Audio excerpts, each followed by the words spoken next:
Assalamualaikum warahmatullahi wabarakatuh. Perkenalkan, nama saya Rana Mahesa Putra. Saya dari Fakultas Hukum Universitas Mataram dengan nomor NIM D1A020449, kelas perancangan kontrak B1 dengan dosen pengampu Bapak Fatria Hikmatiar Alkindi, SHMKN. Baik, pada kesempatan kali ini saya akan menjelaskan beberapa materi mengenai perancangan kontrak dimulai dari pengertian.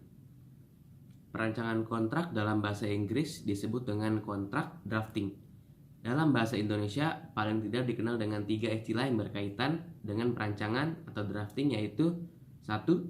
Rancangan adalah segala sesuatu yang direncanakan. 2. Merancang adalah mengatur atau merencanakan segala sesuatu. Yang ketiga, perancangan adalah proses atau cara merancang. Kontrak adalah hubungan hukum antara dua pihak atau lebih berdasarkan kata sepakat untuk menimbulkan akibat hukum atau hak dan kewajiban. Oleh karena itu, merancang kontrak merupakan suatu aktivitas untuk mengatur dan merencanakan struktur atau susunan, anatomi, dan substansi kontrak yang dibuat oleh para pihak. Berdasarkan pengertian yang sudah saya jelaskan tadi, perancangan kontrak memiliki beberapa fungsi, yaitu fungsi ekonomi, yakni menggerakkan dari yang tidak bernilai menjadi bernilai.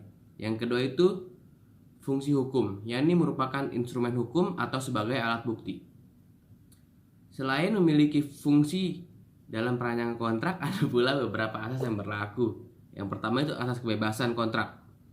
Kebebasan berkontrak berarti kebebasan untuk memilih dan membuat kontrak, kebebasan untuk membuat dan tidak membuat kontrak, dan kebebasan para pihak untuk menentukan isi dan janji mereka, dan kebebasan untuk memilih subjek perjanjian.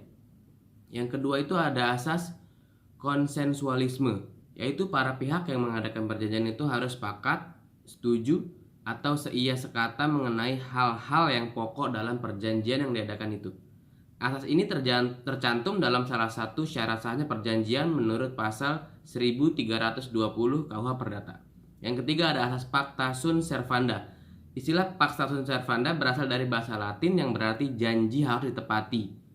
Norma yang terkandung dalam hukum positif rumusnya menjadi setiap perjanjian yang dibuat secara sah berlaku sebagai undang-undang bagi mereka yang dibuatnya. Yang keempat ada asas itikat baik.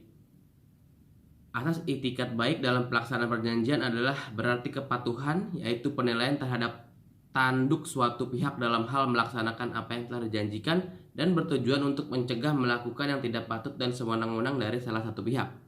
Yang kelima itu ada asas kepribadian, merupakan asas yang menentukan bahwa seseorang yang akan melakukan dan atau membuat kontrak hanya untuk kepentingan seorang saja. Hal ini dapat dilihat dalam pasal 1315 dan pasal 1340 KUH Perdata. Sekian penjelasan materi dari saya. Semoga yang saya sampaikan dapat dimengerti. Mohon maaf bila ada kesalahan dan kekurangan. Assalamualaikum warahmatullahi wabarakatuh.